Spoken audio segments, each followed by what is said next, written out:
আমি আমার তিনটা খালতো ভাই ছবি দেখাবো, তুমি যে কোনো একজনকে চুজ করো। 1 2 3। 3। 3 নাম্বারটাকে। জি। আলহামদুলিল্লাহ। ট্রুথ নাকি ডেয়ার? দেয়ার। তোমার ডেয়ার হচ্ছে তুমি আমার এই 3 নাম্বার খালতো ভাইকে কল দিয়ে ইমপ্রেস করবা। ওকে, প্রবলেম নাই। ওর নাম্বারটা তোমাকে আমি দিচ্ছি। A few moments later. Anwara পাড়ায় থাকে। ওকে কল দাও। হ্যালো, আসসালামু আলাইকুম। ওয়ালাইকুম সালাম। আসসালামু আলাইকুম। अच्छा কে? আমি মানুষ আর কি। মানুষের পরিচয় আছে না? হ্যাঁ, পরিচয় আছে। আগে বলেন আপনি কেমন আছেন? এই তো আলহামদুলিল্লাহ ভালো আছি। আপনি কেমন আছেন? জি, আমিও ভালো আছি। আপনি কলেজে যান নাই?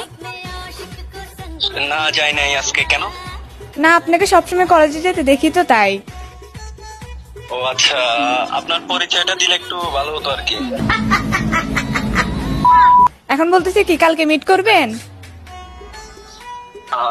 আপনি যেহেতু আমার ব্যাপারে এত কিছুই জানেন, আমাকে ফলো করেন, মিট তো করাই যায়। হ্যাঁ, কেমন না কেমন লাগে আমাকে। তাও মিট করা যায়, এটা নিয়ে কোনো সমস্যা নাই। আপনি আমার ব্যাপারে তো দেখি সবকিছুই জানেন। আমার বোন কয়টা, আমি কোন কলেজে পড়ি, अभी बता दे भाई, अभी बता दे। কোথায় থাকি। ও আচ্ছা আচ্ছা, খালতো ভাই কিরে? আমি হাসান বলতেছি আর কি। ये भगवान क्या जुल्म है। একটা র্যান্ডম মেয়ে কথা বলতে মানে তুই ফুটে গেছস। আরে মামা না, মামা ওই আমার ব্যাপারে তো মানে কিছু আমি জানে একটা মেয়েকে কেমনে, আমি এই জন্য প্র্যাঙ্ক একটু দিয়ে বললাম আর কি, একটু মামা আছে। তুমি আমার খালতো ভাইকে একটু ইমপ্রেস করার চেষ্টা করো। ওরে তুই চিনস না, একটা মেয়েকে জানোস না, তুই ফুটে গেলি।